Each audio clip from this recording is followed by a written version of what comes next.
con un aumento de los... Entonces, ¿qué es lo que tenemos que hacer? Buscamos los anticuerpos en la sangre. Y sigue así un periodo que no se puede apreciar, pero luego este microorganismo este, ya no se si buscamos en sangre ya no le vamos a encontrar, ¿verdad? Y puede haber una recaída. ¿Y cómo vamos a diagnosticar? Puede emplearse un examen directo para ver a la búsqueda de estos espiroquetídeos, que son del grupo de los espiroquetales, ¿eh? ¿En dónde vamos a buscar? En la sangre. También si afecta, como dijimos que puede afectar el sistema nervioso, voy a buscar en líquido cefalorraquídeo. Para eso tengo que hacer una punción lumbar y obtener líquido cefalorraquídeo. Y en este caso yo tengo que mirar, no voy a poder ver con el microscopio común. Tengo que ver con el microscopio campo oscuro, contraste de fase, ¿verdad? Entonces, luego también puedo hacer una coloración de Ginza, porque son intracelulares, ¿verdad? Y también no está de más mencionar a los cultivos. Bueno, esto es lo que podemos hacer, las técnicas indirectas, que es la parte inmunológica. Aplicamos la técnica de ELISA, le podemos aplicar la técnica de inmunofluorescencia, eh, le podemos hacer también un test de aglutinación o hemoaglutinación. Y para el tratamiento se puede usar la penicilina. ¿Y qué tenemos que usar como prevención? En este caso, se busca medidas preventivas que pueden ser mediante la lucha contra los piojos y o garrapatas, para en general, ¿verdad? O en este caso, controlar a las ratas, a los animales que también pueden estar infectados de esto y tratar de hacer una corrección, ¿verdad? Manejo de animales. Cuando yo voy a manejar un animal que no sé si está enfermo o no, o si está enfermo, tengo que usar guantes, tapabocas, todo eso es lo que yo puedo este, eh, hacer, ¿verdad? También tengo que luchar contra las ratas, porque ellas también son las que pueden estar esparciendo por ahí con sus orinas, ¿verdad? Bueno, eso es lo que yo puedo más o menos decir en rasgos. ¿Y qué encontraste en tu... y no encontraron nada sobre Borrelia? Profe, Busca algo sobre Borrelia, del otro grupo. yo ahora estaba leyendo y leí que es una de las causantes de la enfermedad que causan las garrapatas. Garrapata pueden ser piojos también en el caso de la Borrelia, ¿verdad? Sí, No ten- enfermedad de Lyme o Lyme, algo así. sí, de Lyme se escribe, enfermedad de Lyme, es transmitido por la picadura de garrapata. Y ahí está la Borrelia burgdorferi, que es la más importante, ¿verdad? Profe, acá te puedo leer sobre Borrelia si quieres. Bueno, un poco vamos a discutir eso de qué grupo sos, Jazmín, del Sí, 1 al del, 4 del o grupo del tres 5, ¿eh? del grupo 3 soy profe. Ah, bueno, del último. Y después vamos a que otro grupo ya esté buscando sobre Campylobacter, ¿ok? Y después vamos a ir pasando lo que ustedes encontraron. Vos vas a leer nomás, no vas a proyectar. ¿M? Eh, Te voy a leer nomás, profe. Bueno, para Sí, que se enteren. Perdón, eh, ¿quién habla? profe, encontré información también sobre lo que preguntaste para el grupo, para el último grupo. Campylobacter. Sí, Bueno, entonces ahora vamos a discutir un poco sobre Borrelia. A ver, ¿quién era la que se ofreció para Borrelia? Yo, profe, grupo 3. Jazmín. Bueno, del uno Dice al 4. en el Está bien. género Borrelia, profe, la morfología de la Borrelia, dice. Mm, Son espiroquetídeos de 3 a 20 micrómetros de largo por sí, 0,2 a 0,5 micrómetros de diámetro. Mm. Presentan 3 a 10 espiras, dice. Y esos Presenta son un... así como los resortes de, así como vimos, por ejemplo, en el caso de treponema, que también tiene espiras, pero esta tiene más espiras, hasta 10 puede tener. Está bien. ¿Y después? y un promedio de 15 a 20 fibrillas axiales, Mm. pudiendo su número llegar hasta 60. Como mencionaste, profe, la Borrelia burgdorferi posee un número menor de fibrillas axiales o flagelos periplasmáticos, alrededor de Sí, 7 a 11. sí. Este género, en lo que se debe a coloración, se utiliza de preferencia la coloración de Giemsa. Eso es para los, generalmente para los, aquellos que tienen células, ¿verdad? El gran pues es para otro tipo de microorganismos, pues, como estas son medio intracelulares, por eso se usa el ginseng, lo que se usa en hematología, por ejemplo, lo que se usa en el caso de cuando lleguemos a, vamos a ver más profundamente, para colorear a parásitos de la sangre y los tejidos usamos ginseng. Y entonces esta coloración se puede usar para este caso, ¿verdad? Y hay otro procedimiento, ¿cuál De, es? cam- de campo Para ver oscuro, dice el profe. campo oscuro, o sea que en el momento que yo puedo mirar el material, pero tengo que mirar con el microscopio que tiene campo oscuro. Y ahí yo voy a poder apreciar las espiras que de las cuales estamos hablando. ¿Se entiende? ¿Sí? Bueno, entonces, la que a nosotros nos está interesando más o menos por lo que veo es algunas que son transmitidas por piojo, otras por garrapata. Ahora, ¿cómo se clasifican estas especies? La especie La, más importante, profe, dice que es la Borrelia recurrentis, sí, agente de la fiebre recurrente, que es sí, transmitida justamente como dijiste vos por piojos de la piojos especie del cuerpo, sí, sí, Pediculus humans, pedículos humanos, pedículos que es la humanos. variedad que viene del corporis. O sea, los piojos que podemos tener en el cuerpo, puede haber piojos en la cabeza, en el cuerpo y también puede estar en la parte más baja, que le llaman el piojo, que se dice en guaraní, ¿verdad? Tirus pubis, ese también, pero más es el del cuerpo. Muchas veces puede estar ahí en la cara, bueno, le llaman corporis, que se agarra ahí a los pelos, sobre todo los varones que son peludos, por ejemplo. Socorro. Bueno, está bien. Después, Se dice formas regionales o endémicas de la enfermedad son producidas por más de una docena de diferentes especies de borrelia. Y acá nombra varias especies de borrelia, profe.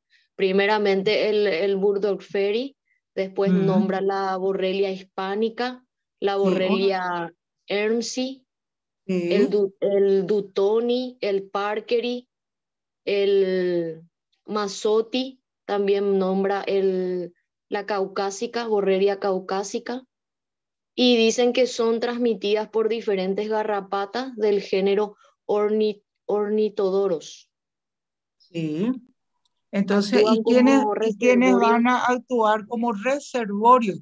¿Quiénes son los que a pueden, aves, sí, roedores y lo- animales domésticos, profe. o sea, los que están en el entorno, animales domésticos, referimos entonces a perros, gatos y eso, ¿verdad? Sí, profe. Bueno. En cuanto a propiedad antigénica, algunas cositas podemos citar, ¿verdad? ¿Qué tienen? Las Sí, profe. espiroquetas del género Borrelia tienen un antígeno Proteico proteico en en común, común. ¿verdad? Bueno, y tienen, algunas tienen propiedades antigénicas que nos interesan para buscar un serotipo, ¿verdad? Y bueno, entonces esto en el caso de la borrelia, en las infecciones pueden ser, ¿cómo pueden ser en el caso que yo pueda experimentar con la borrelia, el género borrelia? Seguir leyendo. Sí, profe. Todas las espiroquetas del género Borrelia tienen un antígeno, como mencionaste, proteico en común. a más del cual existe una proteína cuyas propiedades antigénicas demuestran diferencias entre los distintos serotipos. La variabilidad antigénica que presenta este género de Borrelia, tanto en las infecciones naturales como en las experimentales, le permite, en el curso del proceso infeccioso, efectuar cambios antigénicos cuando la presión de los anticuerpos específicos actúa contra uno de los antígenos. De esta forma se observa que el microorganismo aparentemente desaparece de la circulación sanguínea por un tiempo, a la par que remite la fiebre. Al cabo de unos días, sin embargo, produce una nueva recurrencia del cuadro clínico, mostrando en este caso bacterias con fórmula antigénica diferente a la primera. La secuencia de los cambios antigénicos realizados por la bacteria se produce siempre en el mismo orden y se repiten hasta el agotamiento de los cambios antigénicos por parte del microorganismo. Sí. O sea que de repente si yo hago una prueba en la primera fase, voy a encontrarle. Y después aparece como que desaparece. Y después se reactiva otra vez. Pero no hacen cambios eh, que podamos, antigénicos, o sea, cuando llegó el momento que es como que está repitiendo la misma cosa y ocurre un agotamiento, ¿verdad? Entonces, por parte del microorganismo que el que está produciendo eso. Ahora, en cuanto a cuadro clínico, ¿qué podría decir el cuadro clínico? ¿Qué produce? Eh, ¿Cuál es el agente de la fiebre recurrente? La Borrelia burgdorferi, ¿verdad? Sí, profe. Burgdorferi. Y bueno, y después, porque es lo que presenta como característica esto? Puede haber fiebre. Sí, profe. Seguí leyendo. Acá menciona un caso clínico, profe, te leo, en donde Sí. se puede entender Caso un poco clínico, más. mira que yo te estoy hablando de cuadro clínico, no terminamos todavía, ¿verdad? ¿Qué puede Cuadro clínico, producir? profe. Cuadro Cuadro clínico. clínico. Sí, Es diferente que caso clínico. Caso clínico es la persona que estuvo afectada y con todas sus características. Y en el cuadro clínico te dice si hay fiebre brusca, no hay fiebre, qué pasó, después qué lo que puede producirse, se vuelve a repetir nuevamente el cuadro y cómo es la cosa, qué es lo que se observa, eh, apreciando clínicamente en el paciente, si hay agrandamiento de hígado, por ejemplo, si hay agrandamiento del vaso, etcétera. Bueno, eso. Lee un poco tu cuadro clínico. sí, profe. Es el agente de la fiebre recurrente que se caracteriza por presentar hipertermia diaria de brusco ascenso y descenso, Fiebre, acompañada, entonces. sí, profe, acompañada de los síntomas característicos de cualquier síndrome febril. Después de producir 5 o más accesos, puede haber un periodo de calma de varios días para repetir nuevamente el cuadro por 3 o 4 días seguidos más, dice. Sí. Se observa esplenomegalia en el 40-70% de los casos, hepatomegalia en el 20-65%, ictericia en el 5-35% y meningismo en el 20-30%. O sea, que hay agrandamiento de vaso, de hígado y llama la atención que el paciente está todo amarillito, por eso que está histérico, ¿verdad? Ictericia, ¿verdad? Sí, profe. Y puede estar afectando también, si afecta al sistema nervioso, entonces hace como unas convulsiones. Después, ¿qué tiene como consecuencia? ¿Cuál es la enfermedad que ahí sobresale? La enfermedad de Lyme puede ser, profe. Enfermedad de Lyme, ¿qué dice de la enfermedad de Lyme? Dice, la enfermedad de Lyme presenta 3 estadios. Una Mm, primera etapa papular cutánea en el sitio de picadura de la garrapata, con mm, cefalea, fiebre, rigidez de cuello y malestar general. La lesión cutánea puede curar aparentemente, pero luego recidivar y presentar lesiones dérmicas anulares. En el segundo periodo, 5 a 15% de los pacientes tienen trastornos nerviosos como parálisis, cefaleas y radiculoneuropatías, así como trastornos cardíacos tales como arritmias y miocarditis, que duran meses.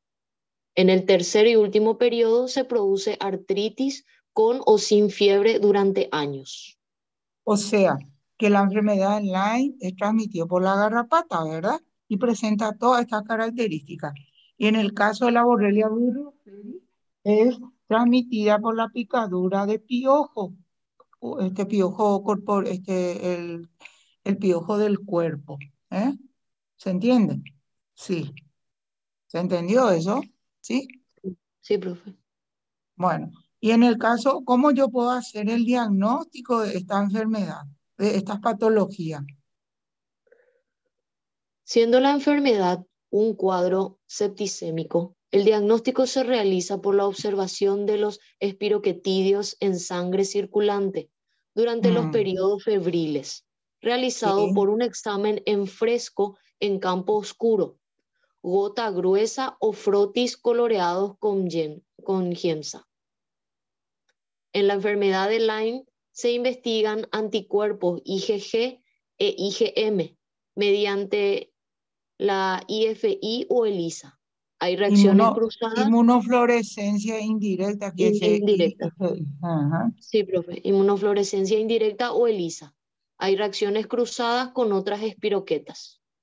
O sea que en el momento que está haciendo la fiebre, yo saco sangre, puedo mirar eso, una gota con el microscopio de campo oscuro y para observar las espiroquetas que están moviéndose ahí, ¿verdad?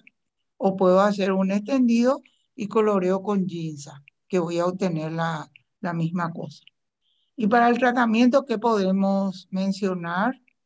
Mencionan el tratamiento, dice, los antibióticos de elección son las tetraciclinas, el cloranfenicol y la streptomicina. En la Ajá, enfermedad de Lyme se utilizan penicilina, tetraciclinas, amoxicilina, doxicilina y eritromicina. sí, está bien entonces. En cuanto a la borrelia y en cuanto al otro, ya está la leptospira. Una de tus compañeras, bueno, ya más o menos No, también, ¿sí? ¿Escucho? profe, no, yo me ofrecí, pero no para ese, ¿Para qué para, para el otro, Campylobacter? sí, Bueno, dale, vamos a escuchar el Campylobacter. Campylobacter, esto es importante porque está el yeyun y todo eso, ¿verdad? ¿Sí? Bueno, sí, profe, pues yo te voy a leer lo que encontré. sí, Acá estoy presentando. está bien, ¿se ve? ¿Sí? Eh, sí, lo primero, o sea, voy a leer el causante de la infección de la Campylobacter. ¿Sí? Las bacterias del género Campylobacter viven en los intestinos de muchos animales salvajes y domésticos.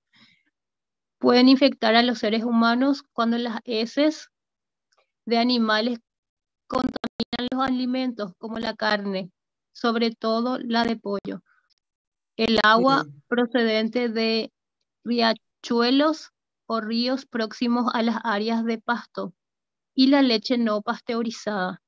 Una vez dentro del sistema digestivo humano, las bacterias Campylobacter infectan y atacan el revestimiento del intestino grueso y, y delgado.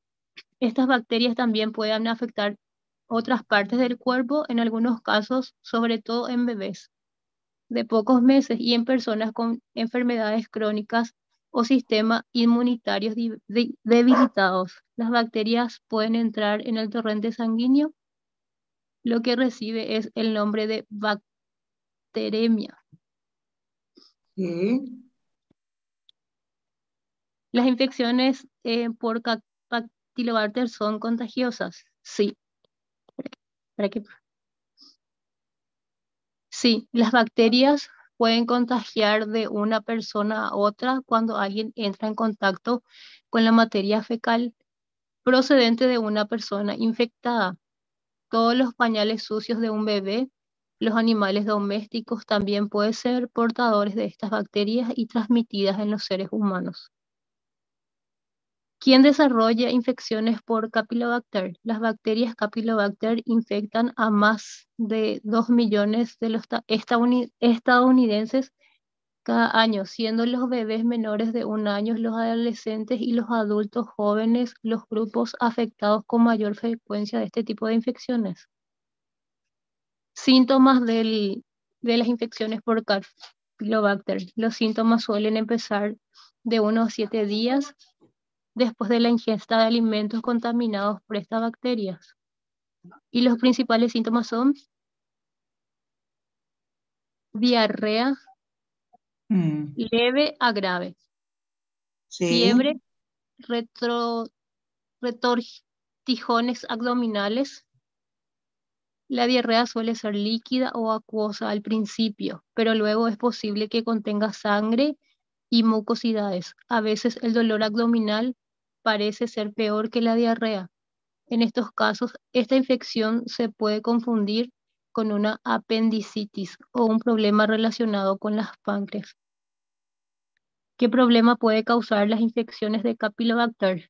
La diarrea puede llevar a una deshidratación. Por eso, los niños con esta afección se deben observar atentamente en los signos de deshidratación. Se incluyen los siguientes: sed, irritabilidad, Irritabilidad. irritabilidad, O sea que se inquietud, enojan, lloran por cualquier cosa. sí, Inquietud, sí. mareo, somnolencia, ojos hundidos, boca seca. Espera que profe.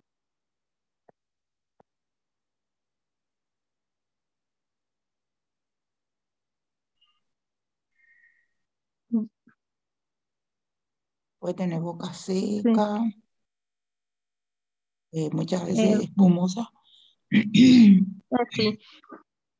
Pegajosa, piel seca, disminución de frecuencia de micción en niños o pañales secos durante 4 a 6 horas en bebés.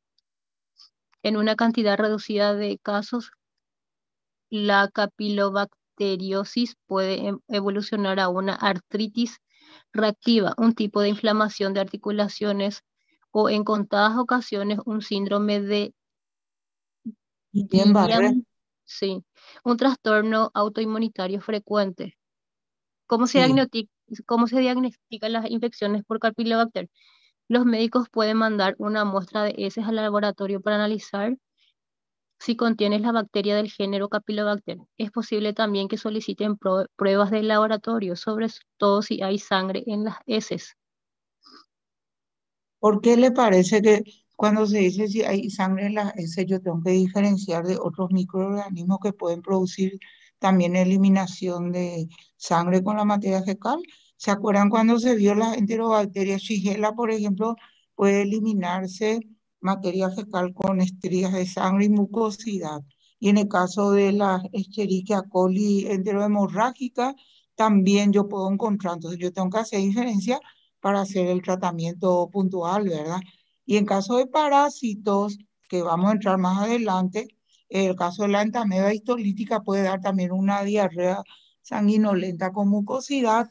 Y en caso de otro parásito que es un ciliado, que es el Balantidium coli, que es un parásito del intestino del cerdo que el hombre puede infectarse, le da diarrea con mucosidad y eliminación con estrías de sangre también. Y en este caso aparece también eso. Entonces, yo tengo que ver más o menos a qué cuadro. Entonces, yo tengo que hacer los estudios pertinentes, o sea, para hacer el diagnóstico y hacer el tratamiento puntual que voy a hacer para este microorganismo, que tengo que usar la eritromicina, los aminoglucósidos, por ejemplo, acitromicina, ¿verdad? En ese caso. Bueno, entonces yo por eso tengo que saber, para saber cómo orientar. En este caso yo tengo que hidratar también al paciente. porque sobre todo en el caso de los niños, los bebés, como estuviste mencionando, fácilmente se deshidratan, le tengo que dar, si no toleran suero vía oral, le tengo que poner por, ¿cómo que se llama? Por, con suero, las agujas, ¿ok? ¿Está? Sí, profe, Bueno, acá también dice cómo se tratan las infecciones del Campylobacter. La Campylobacter, mayoría, muy bien. la mayoría de los niños con infecciones por Campylobacter se recupera sin necesidad de medicarse. A veces el médico puede recetar antibióticos, lo que mencionaste ahora, sobre todo si el niño es muy pequeño o si sus síntomas son graves y duraderos. Este en caso de la Mm, diarrea, profe, en caso de la deshidratación. Los niños deben deshidrata. tomar los niños deben tomar antibióticos siguiendo la pauta de medicación y durante el tiempo indicado por el médico para asegurarse de que ha remitido la infección. Dice, no use ningún medicamento contra la diarrea. Eso ya es algo así Sí, del... porque muchas veces pues dice, tengo diarrea y te dan antidiarreico. Ese no es el caso, porque en este caso, como es infecciosa la diarrea, tenemos que usar el medicamento adecuado, porque en caso de los parásitos, vamos a usar, por ejemplo, caso ¿cómo que llama? Histolítica, voy a usar un tipo de medicamento y en el caso de el otro voy a usar tetraciclina o eritromicina, creo que es para el Valantium con entonces, o antiparasitarios, ¿me entiendes? Pero también tengo que combatir ese problema. Y en este caso, como se está tratando de una bacteria, tengo que ir a usar antibióticos que puedan, eritromicina, puedo usar la acitromicina, puedo usar el imipenem. Son, ¿cómo que se llama? Son antibióticos fuertes. Y también puedo usar la combinación de amoxi con ácido clavulámico en caso de que no esté respondiendo al tratamiento que se le da. Ahora, ¿cómo se hace la transmisión? Entonces, se dijo que era a través del agua, la leche, los alimentos que pueden estar contaminados con este microorganismo que son muy infecciosos para el humano. ¿Y cómo es? A través de la materia fecal, ¿verdad? O sea que el contagio es fecal oral, ¿verdad? Entre interhumanos. Es Sí, la forma más frecuente como se adquiere. Por eso tenemos que hacer una prevención, usar siempre la educación sanitaria. Y la prevención entonces va a ir a tratar de usar la parte higiénica, ¿verdad? Si es que yo voy a desechar pañales que de niños que tuvieron este tipo de diarrea, tengo que envolver bien y poner en las bolsas que es para desecho de biopeligrosos, ¿verdad? Y yo tengo que manejar eso con guantes, me tengo que lavar bien las manos después, todas esas historias. Y en el caso de que yo tenga que manipular alimentos, si hay agua no tratada, no tiene, ¿cómo que se llama? No son aguas que están cloradas. Entonces yo tengo que hervir mi agua si es que no tengo ese tipo de agua para usar. Tengo que hervir la leche, tengo que manipular con cuidado los alimentos de origen animal también, ¿verdad? sí, Entonces, profe. Y también los animales domésticos también a veces son portadoras por las heces. sí, entonces esta bacteria del Campylobacter infectan a más de millones de personas en el mundo. Inclusive este caso habla de los Estados Unidos porque ahí creo que se hizo el trabajo, ¿verdad?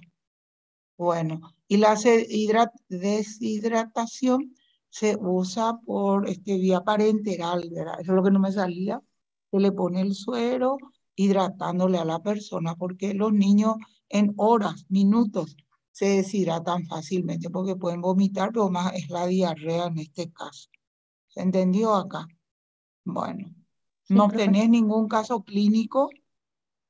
Después, No, solamente acá más específico habla luego de los niños que después, o sea, que la mayoría se recuperan en casa y que todo cuando no presentes signo de deshidratación. O sea, el síntoma más alarmante, por lo que veo que es la deshidratación, o sea, que eso es lo que hay que Si es que yo voy a hacer el aislamiento, tengo que hacer, me piden un coprocultivo, ¿verdad?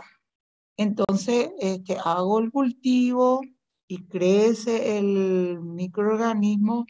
En el caso del cultivo, se usa un material que ya viene que se llama Campivec, o llamado, que se emplea con un agar. Generalmente muchas veces con agar con sangre y agar sangre, ¿verdad? Para que tenga tioglicolato para hacer el aislamiento. Pero muchas veces en ese cultivo, de ahí yo saco el material y tengo que hacer la prueba bioquímica. En la prueba bioquímica, si le hago la prueba la ureasa va a ser negativa. En el caso de la catalasa me va a salir positiva. Crece, es una característica que este microorganismo crece a temperatura alta, 42 grados, ¿me entienden? Este crecimiento es muy importante y también hidroliza el hipurato. Esas son pruebas bioquímicas que tengo que hacer para diferenciar de otros tipos de Campylobacter, fetus, etcétera, ¿verdad? Entonces, eso es muy importante. Hacer el cultivo, después hago el diagnóstico y le hago el tratamiento. Luego, eh, entre las pruebas de la catalasa y la ureasa, y otra característica que se necesita que crece a temperatura elevada, 42 grados. La transmisión, se dijo, A través de el agua, la del leche no agua. pasteurizada, alimento contaminado con el microorganismo y la principal en el humano es fecal oral interhumano. Bueno, y la prevención que dijimos, lavarse bien las manos, desinfectar los objetos que estuvo en contacto, controlar manejo de las excreciones, o sea, la materia fecal, ya sea como tratar de los pañales de los niños o de los humanos en letrina o en baños adecuados y después ponerle desinfectante, cocinar y pasteurizar los alimentos, tratar de manejar de la mejor manera posible las aguas contaminadas, no beber agua de río ni arroyos, evitar el consumo de leche cruda. Eso es muy importante también que tenemos que tener en cuenta como prevención. El tratamiento ya dijimos y Y qué es profe, lo que... también manipulación de las carnes crudas, porque de repente también esa manipulación, nosotros, o sea, especialmente la gente que cocina en esa parte es donde se tiene que, al tocar la carne cruda, se debe otra vez lavar la mano Bueno, para poder tocar otra vez lo la que se verdura. recomienda, una cosa que se recomienda que yo he visto con estos chefs de gastronomía, por ejemplo, si vos usas una tabla para picar la carne, que se usa en la cocina ahora para no hacer sobre la mesada, se usa la tabla para picar carne. Por ejemplo, yo corté carne de pollo, esa es la más contaminante. Yo no puedo usar esa misma tabla ahí donde corté el pollo si es que no lavé bien. No puedo estar cortando verduras, por ejemplo. O no puedo usar para cortar otro tipo de carne. Yo tengo que lavar bien o dar vuelta o usar otra tabla para, para estar manipulando. O, por ejemplo, otra tabla para manipular las verduras. No puedo agarrar y picar todo sobre la misma tabla que yo corté carne para pollo, por ejemplo. O tengo que lavar bien, vieron que la tabla puede ser de los dos lados, yo puedo usar. Sobre un lado piqué el pollo o, y doy vuelta para el otro lado para cortar mis verduras. O otra tabla uso para, si yo voy a, por ejemplo, cortar carne, por ejemplo, ¿verdad? Es interesante. Eso es lo que yo aprendí un poco mirándole a esos que son muy exigentes en la gastronomía, ¿me entienden? Eso que manipulan los alimentos.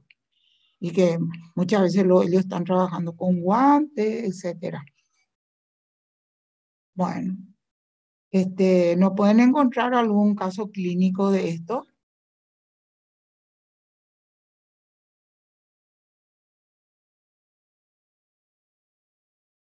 Estoy buscando, profe, te aviso si es que estoy encontrando, pero no sé si es que alguien Bueno, tiene para aportar algo más. Yo estoy alguien buscando. si tiene, Tengo acá el cuadro clínico, profe. no, De cuadro con- clínico es una cosa y caso clínico es la otra. Por ejemplo, el Caso cuadro clínico, clínico. lo que vos querés. Por ejemplo, un caso clínico que decía, diría, por ejemplo, un paciente de sexo masculino de tantos meses de vida ingresa al hospital porque está con diarrea semilíquida o deposición semilíquida, que tiene sangre, de lo que estuvimos describiendo en el caso que presentó la compañera, la descripción del microorganismo y de sus por antecedentes, te cuenta qué es lo que pasó la mamá y bueno, entonces eso es lo que necesitaríamos para completar, ¿verdad? Y que después el niño entró deshidratado, se le hidrató, y después se saca el material, se cultiva y se aisló tal cosa. Eso es lo que sería el caso clínico. Y cuadro clínico son las manifestaciones que puede presentar el microorganismo. ¿Se entiende? Hay que hacer diferencia entre caso clínico y cuadro clínico. ¿Se explica? ¿Sí? Sí, profe, se entiende. Acá tengo un caso clínico, si querés, Bueno, lee un de poco a ver qué Campylobacter. podemos. Es Campylobacter. Está bien, Jazmín. A ver. Dice, un mes, dice, sexo masculino procedente de la ciudad de Montevideo. Ingresa por deposiciones semilíquidas con sangre. Ujú. De sus antecedentes, producto de una primera gestación eh, alimentada. Ah, ¿Cómo perdón. fue el embarazo? ¿Todo Sí, digo correcto? bien, de sus antecedentes, producto de la primera gestación, embarazo bien controlado y tolerado, alimentado con pecho directo y leche modificada, con un buen ascenso ponderal. En el domicilio existe el antecedente ambiental de un gato con diarrea, dice. Su enfermedad Mm, comienza 4 días previos al ingreso con rinorrea y tos escasa. Agrega aumento en la frecuencia de las deposiciones, 6 por día, dice, de eh, consistencia líquida, mm. una con estrías de sangre, luego 2 más, todo en apirexia. Ingresa con diagnóstico de diarrea grado 1 disenteriforme. Al examen clínico, buen estado general, bien hidratado y perfundido. El abdomen es depresible, sin visceromegalias. En la internación persiste con deposiciones líquidas, con estrías de sangre y moco, por lo que se inicia tratamiento empírico con ceftriaxona intravenosa. No fiebre, no vómitos. Recibe suero de rehidratación vía oral y continúa con pecho directo y leche modificada. Reactantes de fase aguda negativos. Ecografía abdominal normal, dice. Copro virológico negativo para adenovirus y rotavirus. A las ¿De qué? 24 horas, Sí. a las 24 horas del ingreso del paciente, se recibe el informe preliminar del copro bacteriológico confirmando probable germen, por lo que se rotó antibiótico a acitromicina vía oral, hemocultivo estéril, mejoría progresiva y alta a los 4 días con buena evolución, dice. O sea, en este caso se trató entonces del Campylobacter. ¿Por qué? Porque se hicieron todos los estudios, se hizo un coprocultivo, ¿verdad? Y también se investigó los test que se hizo para rotavirus y adenovirus, porque ellos Adeno. también pueden producir diarrea. Entonces, eso fue descartado, pero como se hizo el cultivo y se aisló, después ya se obtuvo un resultado parcial, ¿verdad? Y luego se había hecho un tratamiento empírico con antibióticos, pero después que se obtuvo aislado el microorganismo, se le dio la acitromicina, que es un antibiótico que se usa para casos así especiales, ¿verdad? No podemos abusar de la acitromicina. Eso es lo que, por lo visto, dio el antibiograma. Y por eso ya se le cubrió con con ese antibiótico, digamos. O sea, que en este caso, era un caso de diarrea. ¿Y cómo se ligó el pobre bebé esto? ¿O cómo piensan ustedes? ¿A partir de quién se pudo haber contagiado? ¿Por la leche? Por la leche, pero también acuérdense que había un gato que estaba enfermo ahí, Llama la ¿verdad? atención, profe, el gato. ¿Eh? Llama la atención la presencia del gato en el Y bueno, domicilio, la mascota. Y esa mascota la estaba mascota. con diarrea. Pudo haber sido el gato el que tenía el problema, ¿verdad? Y Sí, esparció profe. por ahí y de ahí se contaminó el niño o la señora. La mamá también porque puede haber contaminación interhumana, dice, ¿verdad? ¿Cómo es la transmisión? Agua, los alimentos que pueden estar contaminados con ese microorganismo. Es infeccioso para el humano y eso puede ser a través de la parte fecal, ¿verdad? La materia fecal oral. Por ahí pudo haber sido la madre que andaba detrás del gato, no se lavó bien la mano y le llevó el problema al niño, ¿verdad? Contaminó el alimento del niño, el agua o la leche que tomaba, porque también aparte de tomar leche madre, tomaba leche especial, ¿verdad? O sea, que pudo haber sido también al preparar esa leche de fórmula, como se le dice, la leche, esa tipo NAN y eso, se llama leche de fórmula, porque no es la leche materna. Y eso se diluye con agua, pero el agua tiene que estar agua hervida, agua mineral, no usar cualquier agua. No sabemos qué tipo de agua usó la señora.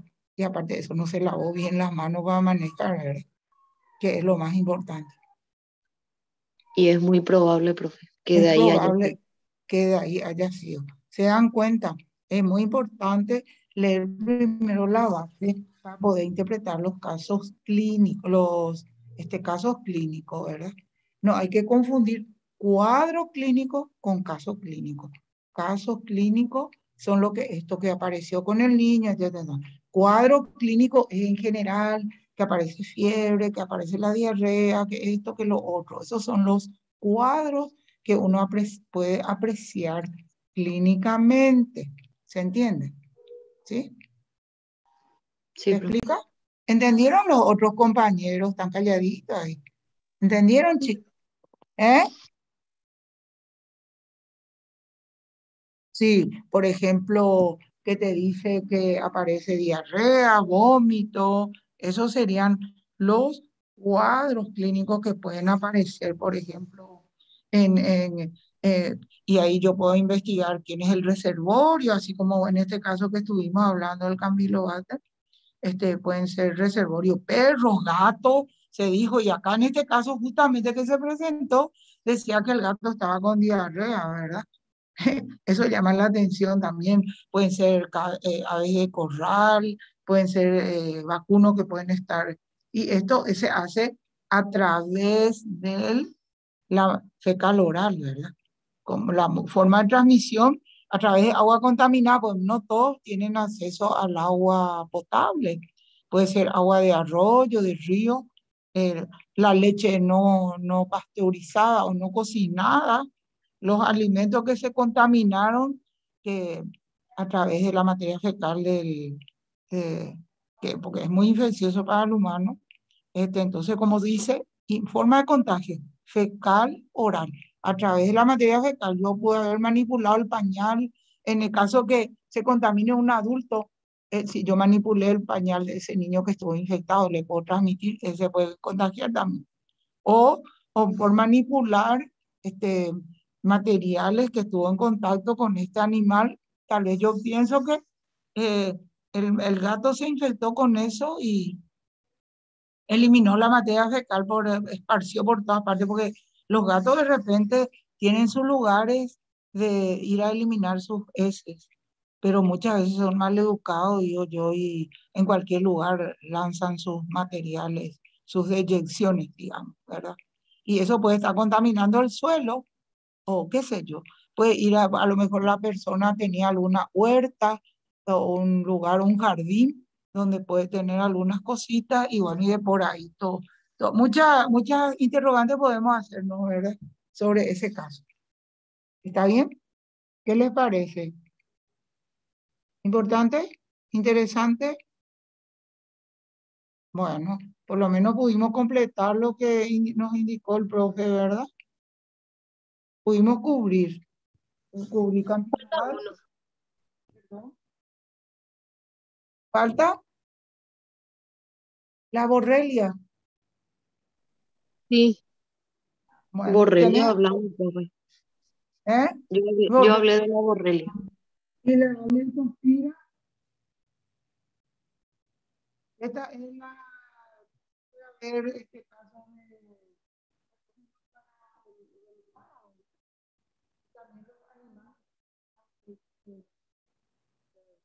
siendo los contaminantes de la leptospira. ¿Qué pueden decir de la leptospira? Interrogan. Tiene muchos serotipos, ¿verdad? Tiene La 218 serotipos. sí. ¿Ese ustedes no leyeron acaso? Cuadro clínico que puede presentar la leptospira. Es una zoonosis, dijimos, ¿verdad? Sí, profe. Y el ser humano ¿cómo se puede contagiar? Por ingestión de la bacteria que viene dijimos, de la orina de los animales infectados. ¿Quiénes pueden ser estos animales que pueden ir a depositarse en los silos, pueden contaminar los ambientes donde se depositan los alimentos, ¿de verdad? Y entonces ahí, por ejemplo, la rata es uno de los que pueden participar, roedores, las ratas, el perro, el gato también puede contaminarse con esto. Y a través de la orina en este caso, ¿verdad? ¿Y qué puede causar en los animales? Causa un problema a nivel de riñón, una nefritis, ¿verdad? Era así, ¿verdad? Sí, Sí, profe. profe. Sí, profe. Glomerulonefritis también. Y después, alguien dijo que iba a leer sobre esto.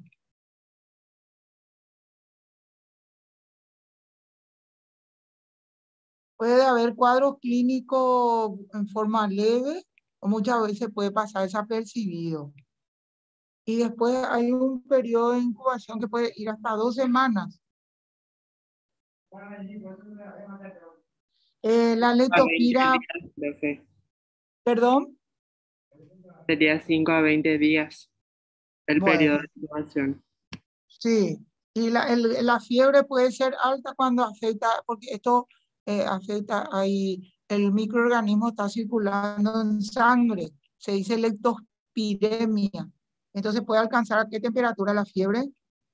39 a 40 grados. 40 grados, muy bien. Después, ¿qué más otras características en el cuadro clínico puede presentar? Puede haber dolores de cabeza, puede haber dolor muscular también, ¿verdad? ¿Sí o no? Profe, no se te Sí, escucha. profe. Bueno, entonces puede haber, muchas veces puede ir a contaminar, a afectar a órganos, como por ejemplo el hígado y sobre todo el riñón, ¿verdad? En el humano también, y puede haber una parte neurológica, va a ir a las meninges, ¿verdad?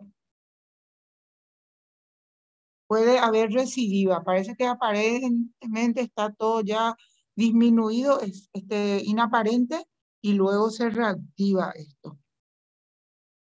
Y aparece el problema que las bacterias están circulando por la sangre. Bacteremia se dice. ¿Cómo se va a diagnosticar? A ver, ¿quién puede seguir? Se puede emplear en el examen directo para la búsqueda de los asperic- para la búsqueda de los espiroquetidios en la En la, sangre. o sea, en el momento que está haciendo pico de sangre, yo saco la sangre y eso voy a mirar. Voy a mirar, si es la sangre, voy a mirar en campo oscuro, ¿verdad? Ahora, el líquido cefalorraquídeo y también puedo buscar dónde, en qué otro material, aparte de la sangre, ¿qué puedo usar? Líquido En la orina también. cefalorraquídeo El urinario, La profe. orina, profe. y la orina, o sea, sedimento de orina. Entonces, todo esto voy a mirar en campo oscuro. ¿Qué quiere decir? Es otro tipo de microscopio, no es un microscopio común, es un microscopio que puede ser con contraste de fase o hacer el campo oscuro y ahí yo voy a ver las espiroquetas moviendo. ¿Ok? Puedo usar entonces, pues, si saco sangre para, o líquido cefalorraquídeo, si es que afectó a las meninges, o la parte renal. ¿Se entiende? Ahora, si voy a hacer, por ejemplo, en métodos indirectos, los métodos indirectos, puedo usar ya el suero de los enfermos, ¿verdad? Ya sea el paciente humano o de los animales. Entonces, ¿qué yo voy a usar como prueba? Voy a usar la prueba de la indirecta, se dice aglutinación, puedo usar la inmunofluorescencia indirecta, puedo usar la técnica de la ELISA, ¿sí? Sí, profe. ¿Verdad? Sí, profe. Esas son las técnicas que puedo usar en laboratorio. Creo que la doctora Ana o la otra doctora cuando les dio las técnicas directas e indirectas, habrán mencionado ya también la parte de aglutinación, ELISA, etcétera, inmunofluorescencia. Bueno, y el tratamiento voy a hacer con qué tipo de antibiótico. Voy a usar qué tipo de antibiótico, penicilina, Tetracicrinas, tetracyclina, doxiciclina, sí, ampicilina, amoxicilina y también macrólidos, profe. sí. Y ahora, ¿qué tengo que hacer como prevención para evitar que esto se vaya expandiendo? Sobre todo,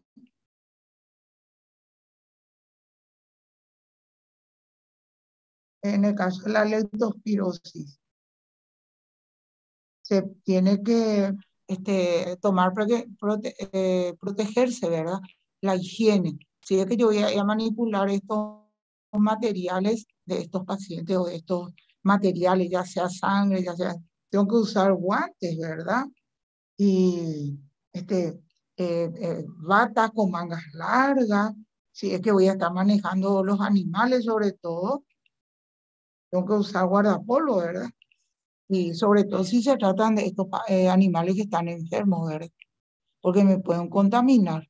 Y estos también tenemos que tener cuidado porque pueden ir a contaminar el agua contaminada y drenaje de estas aguas residuales. Tengo que tratar con mucho cuidado y aparte de eso, tengo que luchar contra las ratas, invasión de ratas.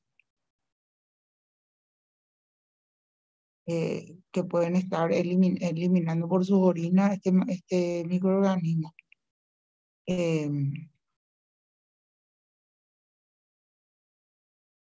Bueno, eso es todo lo que se puede decir del leptospira, ¿verdad? Un poco. Bueno, ¿se entendió? Ya está era, ¿verdad? Se tiene que, sí, se tiene que tomar la lista. Buen día, ya llegó la lista. Ya apareció la doctora Ana Huey, yo creí que se olvidó de nosotros, pero ahí está la doctora. Hola, doctora. Hola, profe, ¿qué tal? Todo bien. Bueno, ahora voy a llamar la lista un ratito.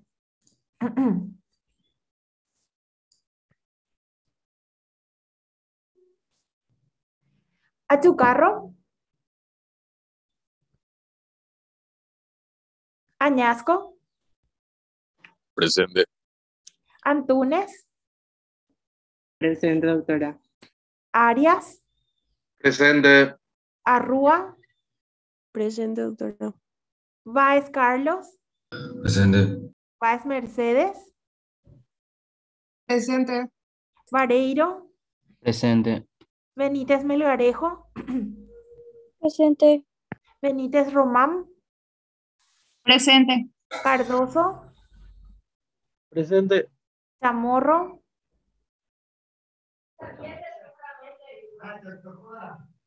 Chamorro. Anita, ¿estás por ahí? Ok. Chena, Presente. de Sousa Samantha, Ella no, Presente. ya está mejor, porque creo que una de ellas estuvo enfermita la otra vez, ¿verdad? Que justificó. Bueno, bueno, profe. de Y Sousa, Samara, una de Sousa. Sí, Presente. ok. Duarte, Presente, doctora. García, Gómez, García, profe. ok. ¿Y Gómez? Han Par, Presente, profe. Jara,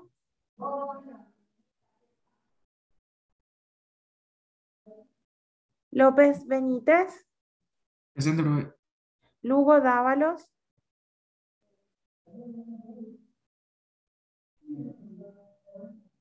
Lugo Grance, Presente. Moraes, Presente. Ocampos,